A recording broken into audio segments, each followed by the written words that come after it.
হাসির রাজা, জ্ঞানের রাজা, রসিক রাজা। এবারে জন্মদিনে বড়ি বেগমকে চমকে দেওয়ার একটা উপায় বার করেছি। উজির, বলো তো দেখি কি উপায়? নবাবের সাজিশের হদিশ পাওয়া আমার বুদ্ধিতে নামুমকিন। বেশক বহুত বড়িয়া কোনো মতলব আছে। এবারে বেগমের জন্মদিনে বিরাট একটা উৎসব করব। সারা দেশ থেকে মহান মহান অতিথিদের নিয়ে আসা হবে। দুনিয়ার সেরা সেরা খাবার, সেরা সেরা গাইয়ে, সেরা সেরা বাজিয়ে, সেরা সেরা নাচিয়ে রাতকে দিন করে দেবে এমন রোশনাই। রেস্ট নাই। কি বললে?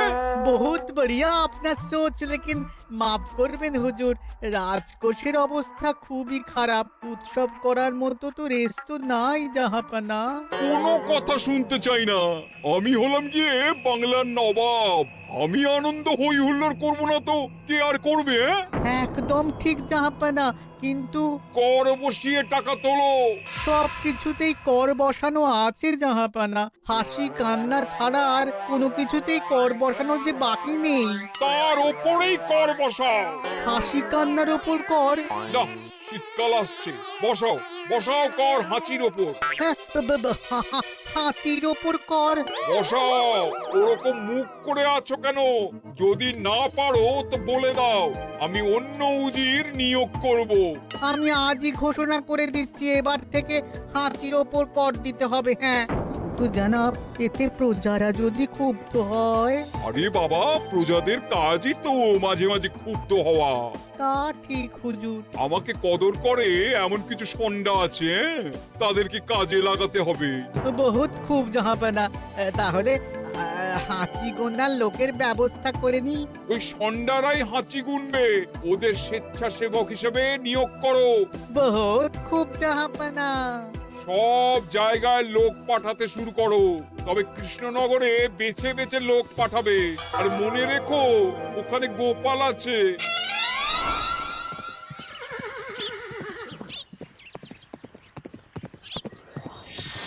সব জায়গায় কর আদায়কারী পাঠিয়ে দেওয়া হয়েছে জাহাপানা।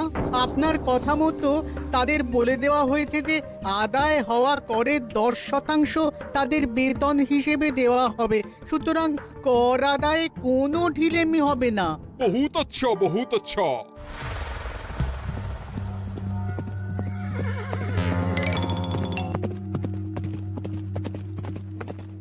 হ্যাঁ, তুমি ঠিক পড়েছো তো মন্ত্রী? হাঁচির উপরে কর? বলেন তো, আর একবার পড়ছি মহারাজ। আসলে এটা নবাবই মশকরা।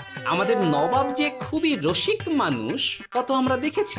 বারবার কৃষ্ণনগরের সঙ্গে রসিকতা করতে গিয়ে হাঁড়ি ফেটে রস একেবারে মাখামাখি হয়েছে, আর সারা গায়ে পিঁপড়ে ধরেছে। মস্করা নয়, একদম সত্যি কথা। হাঁচির উপরে কর বসানো হয়েছে, আর আমরা হলাম নবাবের খাস হাঁচি গোনার দল। আমরা এই কৃষ্ণনগরে থিতু হয়ে বসলাম বটে। এবারে হাঁচি গুনবো আর মোহর আদায় করব। গোপাল, তুমি কি বলো? সর্দার, তোমাদের এখানে আসা একেবারেই লোকসান হয়েছে। কেন মশাই? আচ্ছা, আপনি গোপাল? না না, আপনার কোনো কথাই শুনবো না। আমাদের বই বই করে বলে দেওয়া হয়েছে, গোপাল হইতে সাবধান। সর্দার, আমি তোমাকে সাবধান হতেই বলছিলাম। হাঁচি ধরতে গেলে তোমাদের খুব সতর্ক থাকতে হবে, কারণ এই কৃষ্ণনগরের বাসিন্দাদের শরীর স্বাস্থ্য এত ভালো যে এখানে কেউ হাঁচে না, কাশে না, ঢেকুর তোলে না, ইয়ে করে না। বলেন কি মশাই? এটা তো নবাবকে জানাতে হচ্ছে। যাও যাও, এক্ষুনি মুর্শিদাবাদে ফিরে গিয়ে নবাবকে জানাও। ওরে, কেউ এদের যাওয়ার ব্যবস্থা করে দে। ওই তো হেঁচেছে। হাঁচি এক, পুরো এক মোহর।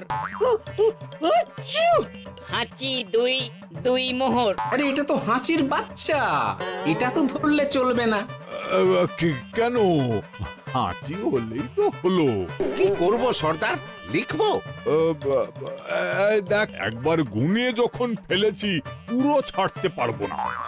আধমোহর লেখ। এটা কাশি, কাশিতে কোনো করের কথা নেই।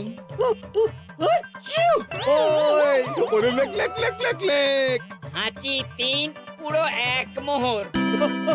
হাঁচি! হাঁচি 4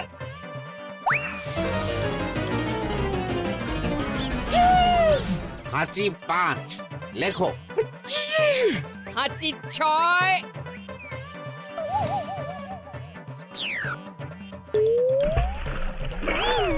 যা ঝাঁকি রে, শুনেছিলাম কৃষ্ণনগরের মন্ত্রীটা মাথা মোটা, প্রমাণ হয়ে গেল। জল থেকে উঠবে যখন ঠান্ডা লেগে হাঁচি তো আরো বাড়বে। জলে বুড়ুবুড়ি উঠছে, বেটা জলের তলায় তলায় হাঁটছে। হাঁচি 7 এখনো তো ফিরলো না, বেলা গড়িয়ে দুপুর হয়ে গেল।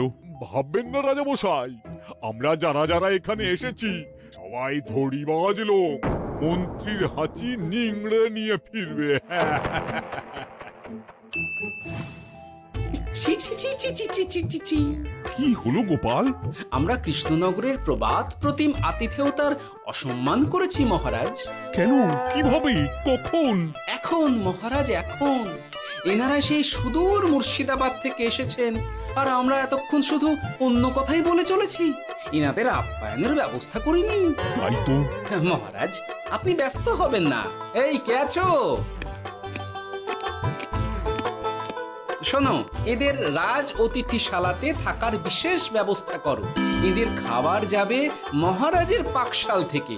এদের সব সুবিধে অসুবিধে দেখার জন্য দাস দাসী নিযুক্ত থাকবে। এই চলো হে চলো। আরে দাঁড়াও সর্দার, হ্যাঁ বলুন। তোমাদের তো আবার গোপালের কথা শোনা বারণ। আমার ব্যবস্থায় বোধহয় তোমরা থাকবে না। বাদ দিন তো, আসলে ভয় ছিল আপনার বুদ্ধিকে, আর ভয় নেই। কেমন আগু পিছু বিচার না করেই বলে ফেললেন এখানে কেউ হাঁচে না। বুঝে গেছি, আসলে গোপাল হলো গল্প। চলো হে চলো, ও বড্ড খিদে পেয়েছে। প্রহরী, এই সর্দারের দলের বাকি লোকগুলো এলে এদেরকেও অতিথিশালায় নিয়ে যেও। হ্যাঁ, আচ্ছা। এ কি গোপাল, এই রক্তচোষাগুলোর জন্য তুমি রাজনিবাস আর রাজভোগের ব্যবস্থা করে দিলে? গোপাল কার পক্ষে মহারাজ? এতক্ষণ গোপালের সব কাজ তো কৃষ্ণনগরের বিপক্ষে গেল। বটেই তো, আমি মনে মনে গণনা করে দেখলাম গোপালের শুল যোগ শুরু হয়েছে। আগামী 1 যুগ ধরে গোপাল যেখানে থাকবে সেখানে রাহুর প্রকোপে দুঃখ দারিদ্র মহামারী একসঙ্গে এসে ধরা পড়বে। মহারাজ, গোপাল কখনো কৃষ্ণনগরের খারাপ ভাবেনি। সে যখন ওই রক্তচোষাদের রাজভোগে রাখার ব্যবস্থা করেছে, তখন বুঝতে হবে এর মধ্যে একটা ঘোরতর পেঁচ আছে। গোপালই তাহলে বলুক, কি পেঁচ? মহারাজ, মানুষ বিলাসের সুযোগ পেলে কাজ ভুলে বিলাসেই ডুবে থাকে। কত সম্রাট মহাসম্রাট বিলাসিতায় ডুবে কত সাম্রাজ্য মহাসাম্রাজ্য ভেঙে টুকরো করেছে। এরা তো নবাবের পাঠানো কিছু মূর্খ বালক মাত্র মহারাজ। এদের রাজভোগে ডুবিয়ে দিলে হাঁচির কথা কি এদের মনে থাকবে?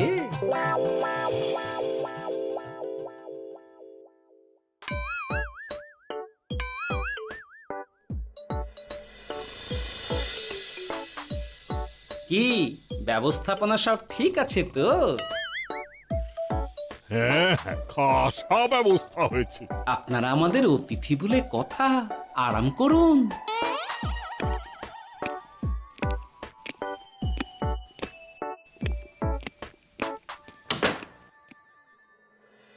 বিজ্ঞানী, তোমার এই দুমুখ আয়না আবিষ্কার তোমার জীবনের সেরা কাজ। একদিক দিয়ে আয়না, অন্য দিক দিয়ে কাঁচ। কেউ জানতেই পারবে না যে তার উপর নজর রাখা হচ্ছে। অনবদ্য অনবদ্য। মহারাজের জয় হোক। কিন্তু মহারাজ, এই কৃতিত্বের মূল ভাগীদার আমাদের মন্ত্রী। তাই নাকি? হ্যাঁ মহারাজ, মন্ত্রীর দুমুখ কাজকর্ম দেখেই দুমুখ আয়নার কথা আমার মাথায় আসে। মুখ সামলে কথা বলো বিজ্ঞানী। ওরা শুনতে পাচ্ছে। যা চেঁচালেন 20 ইঞ্চির দেওয়াল ভেদ করে ওদিকে চলে যাবে কথা। এই কে যেন কাকে মুখ সামলে কথা বলতে বললো?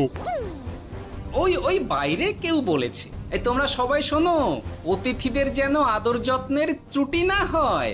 আমি আর যাই, কাল সকালে আসব, কেমন? গোপালকে নিয়ে নবাব আর উজির যেমন ভয় দেখিয়ে দিয়েছিল, গোপাল কিন্তু সেরকম নয়। এই তোরা কি বলিস? না না না না না না, গোপাল একটু ওই হাবা গোবা আছে দাদা। দেখো দেখি কেমন বুক পেতে দিয়েছে।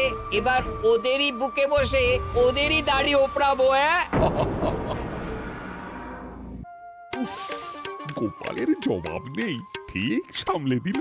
মহারাজ, এই প্যাঁচটা আমার মাথাতেই এসেছিল, কিন্তু ওই যে নাকে মাছি ঢুকে গিয়েই সব বরবাদ হয়ে গেল। মহারাজ, এই পরিকল্পনা যদি মন্ত্রীর মাথাতে আগে এসে থাকে, তাহলে এদের মন্ত্রী আমার চেয়ে ভালো করে সামলাতে পারবেন মহারাজ। বটেই তো, এই দায়িত্ব আমি নিলাম মহারাজ।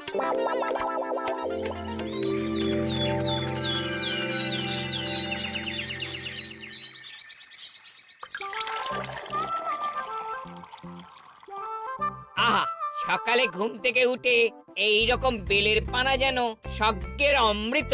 আছে আছে, আরো আছে। পানীয়, খাদ্য, আরাম, আয়েশ, যত চাও তত পাবে। এ কি, আপনি গোপাল কোথায়? মহারাজ বিবেচনা করে দেখেছেন যে মহামান্য অতিথিদের পরিচর্যার ভার গোপালের মতো একজন ভাঁড়ের পক্ষে বহন করা সম্ভব নয়, তাই এই দায়িত্ব আমাকে দেওয়া হয়েছে। কিন্তু কোনো কিন্তু নেই সর্দার, আমি যে খানা পিনা নাচা গানা আমোদ আহ্লাদের ব্যবস্থা করেছি দেখে তুমি চমকে যাবে। দেখা নয় বিজ্ঞানী, এবার শুধু কাজের সময়। কাল মন্ত্রীর উপর ওদের ভার ছেড়ে দিয়ে কৃষ্ণনগরের যে সর্বনাশটি করেছো, কোনো কাজ করে আর সেটিকে সামলানো যাবে না। হ্যাঁ, আহা, তোমার দেখছি মন্ত্রীর উপরে একটুও আস্থা নেই। ঠিক কি প্যাচ করছো বলো তো? প্যাচের কথা পরে হবে, তোমাকে যত তাড়াতাড়ি সম্ভব হাঁচির ওষুধ আবিষ্কার করতে হবে। হাঁচির ওষুধ? হ্যাঁ, হাঁচির ওষুধ। ওভাবে দেখছো কি বন্ধু? তোমাদের কাজের সব দায়িত্ব এখন আমার কাঁধে। তোমরা আমোদ করবে আর আমি কর আদায় করে তোমার হাতে এনে তুলে দেব। সর্দার, এর মধ্যে একটা চাল আছে মনে হচ্ছে। কি আর আমি বুঝিনি। এখন কি করবে? বিশ্বাস করে আদায় উসুলের ভার এর উপরে ছেড়ে দেবে? পাগল নাকি? মন্ত্রী মশাই, বলো বন্ধু। বলছিলাম আর দেরিতে কাজ কি?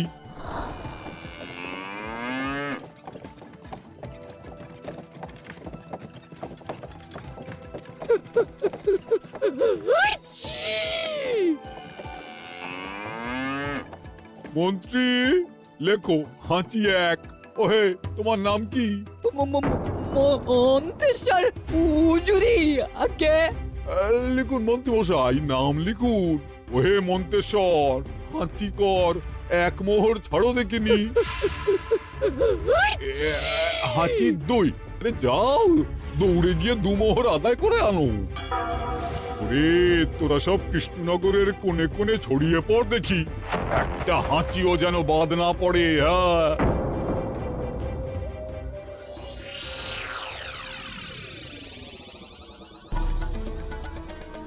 এটা হুজুরে আলাক বর্ধমান, খাম্বাত এবং কৃষ্ণনগর থেকে।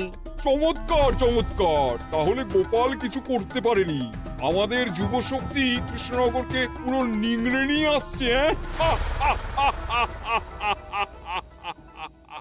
মহারাজ কৃষ্ণচন্দ্রের একটা আবেদন আছে জানাব। এই হাঁচি করের 30% যদি ওই রাজ্যকে দেওয়া যায়, তাহলে আদায় উসুল আরো ভালো হবে। ওরা বলেছে যে আপনি যদি 30% দেন, তাহলে কর আদায় একেবারে জান লড়িয়ে দেবে। মঞ্জুর মঞ্জুর। আর একটা আর্জি আছে হুজুর, কৃষ্ণচন্দ্র কদিন বাদে নবাবকে কৃষ্ণনগরে আমন্ত্রণ জানিয়েছে। কেন? কৃষ্ণনগরের নবাব এবং তার উন্নয়ন উপলক্ষে এক মহোৎসব হবে। সেই সঙ্গে শহরে থাকা ইংরেজদের কাছেও নবাবের সৈন্য বলের এবং নবাব ও কৃষ্ণনগরের মধ্যে পারস্পরিক ভ্রাতৃত্বের সম্পর্কের বার্তাও পৌঁছে দেয়া যাবে। নবাবের অধীনস্থ রাজারা নবাবের শত্রু, এই রকম একটা ধারণা থেকে ইংরেজরা ইদানিং বেপরোয়া হয়ে উঠেছে, তাতে লাগাম উঠবে। বহুত খুব, মঞ্জুর মঞ্জুর মঞ্জুর।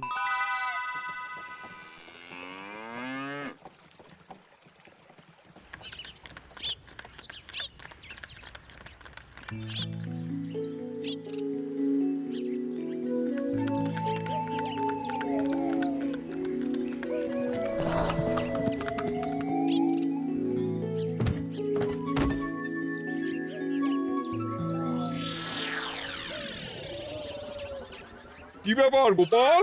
জাহাপনা বলুন, কি খিদমত করব? আমি যা বলবো তাই করবে। অবশ্যই জাহাপনা।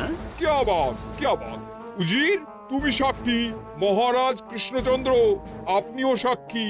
গোপাল আমাকে কথা দিয়েছে আমি যা চাইবো তাই করবে। গোপাল, তুমি আমার সঙ্গে মুর্শিদাবাদ যাবে। এখন থেকে আমার দরবারের বিদূষক হিসেবে থাকবে, কেমন?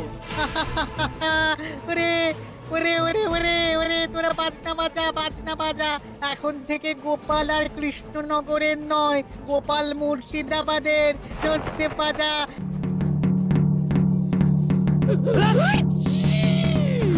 কি হলো? হুজুর, মনে হচ্ছে আপনার সৈন্যদল হাঁটছে। হ্যাঁ? হুজুর, হাঁচিগড়ের বন্যা সব সৈন্য 10-12টা করে হেঁচে ফেলেছে, মানে প্রচুর মোহর হয়ে গেছে আর বাড়ছে বাড়ছে। আমার হাঁচি গোনার দল একটা হাঁচিও বাদ দেবে না। মোহর রাখার জন্য নতুন পোশাকখানা বানাতে হবে হুজুর। সর্দার, আমাদের হাঁচিগুলো কি খুলবো? হ্যাঁ, নিশ্চয়, একটা হাঁচিও যেন বাদ না পড়ে। চলুন হুজুর, আমরা এখানে দাঁড়িয়ে থেকে আর কি করব? ওরা হাঁচুক আর হাঁচি গুনুক। চলুন নবাব বাহাদুর, আপনার জন্য কৃষ্ণনগরের রাজাতিথ্য অপেক্ষা করছে। হুজুর, আমার মনে হয় আমাদের কৃষ্ণনগরে এখন আর দেরি করা উচিত হবে না। আমরা সোজা শহরের দিকে রওনা হয়ে যাই। শহরের ইংরেজদের শিক্ষা দিয়ে ফেরার পথে আমরা কৃষ্ণনগরের আতিথ্য গ্রহণ করব। সে কি? মহারাজ, নবাবের মতো কর্তব্যপরায়ণ ইনসানকে তার কর্তব্য পালনে বাধা দেবেন না। আমরা ওনার শহর থেকে ফেরার অপেক্ষায় থাকব। ঠিক ঠিক, আমার এক্ষুনি শহরে যাওয়ার দরকার। ইংরেজরা সব নিয়ম কানুন ভেঙে চুরে যা ইচ্ছে তাই করতে আরম্ভ করেছে। উচিত সৈন্যদের ডাক দাও, চলো রওনা হই। কিন্তু জাহাপনা, আপনার সৈন্যদের থেকে পাওনা মোহরগুলো এতক্ষণে যা হেঁচেছে, লাখখানেক মোহর তো হয়েই গেছে। ওটা আমরা নিজেদের মধ্যে বুঝে নেব। কিন্তু ওই করের 30% যে কৃষ্ণনগরের পাওনা। পেয়ে যাবে। শহর থেকে ফিরি। আরেকটা কথা, হাঁচি কর ব্যবস্থা এখন থেকে উঠে গেল।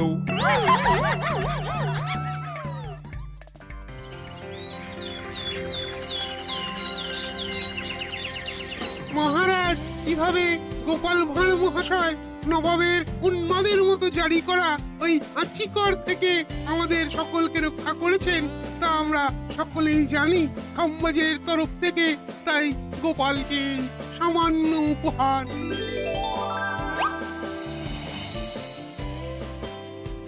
ওহ গোপাল, সত্যি তোমার জবাব নেই। কিছুই হতো না যদি না বিজ্ঞানী ওই হাঁচি চূর্ণ আবিষ্কার করত। এই উপহারের অর্ধেক কিন্তু বিজ্ঞানী। সবই তো বুঝলাম, নবাবকে সৈন্য সহ নিমন্ত্রণ থেকে সৈন্যদলকে হাঁচি চূর্ণ মাখানো, চাঁদোয়ার তলায় ঢোকানো পর্যন্ত। কিন্তু চাঁদোয়া থেকে হাঁচি চূর্ণ ঝরে পড়লো কি করে, সেটাই তো বুঝলাম না। এটা তুমি বলো বিজ্ঞানী। শব্দে বাতাসে কম্পন তৈরি হয়। গোপালের হাততালিতে আমার ঘরের শাড়ি থেকে হাঁচির জন্য ঝরে পড়েছিল। এখানে চাঁদোয়া থেকে ঝরে পড়েছিল বাজনার শব্দে। কি ব্যাপার বিজ্ঞানী, তুমি এখন ছেলে খেলা করছো? হাঁচির ওষুধ হয়ে গেছে। হয়ে গেছে? মূল উপাদান তামাক, গোলমরিচ আর আলকুশির গুঁড়ো। কাজ হবে? হাততালি দাও। হাঁচ! কাজ হলো। ব্যাপারটা কি হলো?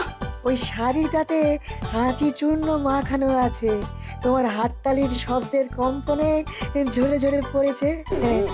একবার নাকের কাছে এলে পিঁপড়ের থেকে পিশাচ, হাঁচতেই হবে, হাঁচতে হবেই হবে। নবাব যদি বাজনা বাজাতে না বলতো। আমাদের বাজনদাররা তৈরি ছিল মহারাজ। যাক, সবই ভালোই ভালোই মিটে গেল। যার শেষ ভালো তার সব ভালো। ব্যাস, এখন শুধু একটাই কাজ বাকি। নবাবের কাছ থেকে করের 30% বাবদ পাওনা মোহর মুর্শিদাবাদে গিয়ে নবাবের কাছ থেকে তুমি নিয়ে আসবে। আচ্ছা মহারাজ।